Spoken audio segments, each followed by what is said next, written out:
开拍的时候进到台南的影视基地，哇，一看到跟我们在前期这个开拍之前看到的那个影像资料基本上是一样的。我觉得美术组真的非常厉害，因为他们真的是1:1把那个地方还原出来。我那时候一进到那个空间，想说哇，你瞬间有一种时光倒流的感觉。我们说到场景的建立跟复原非常的重要，因为你要让演员一进去就觉得我来到了这个地方，我真的是这里的新生。放招牌，起来，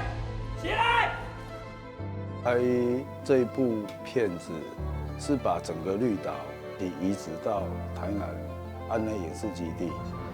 想办法去以当年的状态来还原出来。那我们做质感的本分跟我们要求的，就是靠氛围。一开始接到这一支案子的时候，其实我们有做很多功课，然后又看了很多展览，然后文献资料，然后还有一些文史的访问。那看完之后，我就觉得说，整个心情很沉重。我就是你们的十字架。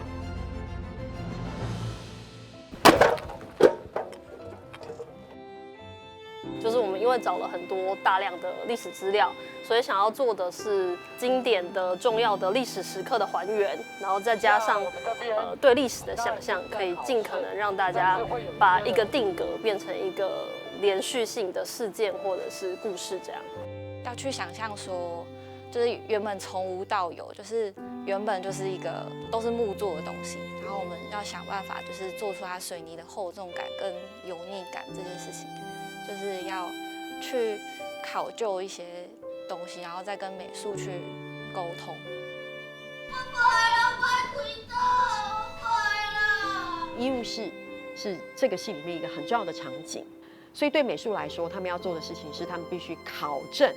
1950年代的医务室在不同时期应该要有怎么样的一个物件在里面。医务所的难度是在于我们都不是医学背景，所以要花蛮多时间跟老师啊、医师去讨论，还原到那个时代的医疗技术。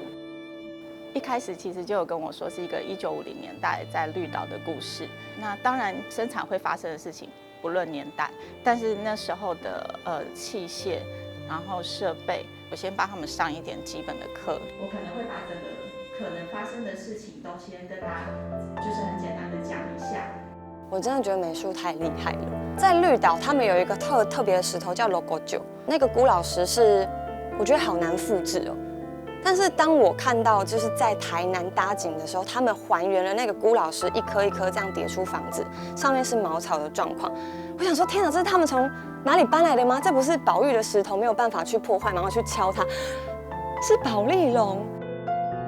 这一次就是工程很浩大啦。我很开心，就是我们可以如实的依照那个时候的方法、那个时候的技术还有原理，真正的把它给呈现出来。真的是很难得可以做到这么大量体的，跟可以参与到一个大家好像有点熟悉，但是又不是很清楚的时代的事件这样。曾经在火烧岛上待过非常多年的前辈，到我们的场景去参观，他们觉得我们的碉堡做得非常的真实。从结构到质感到细节，很多小东西，我觉得每一样都让我非常非常的赞叹。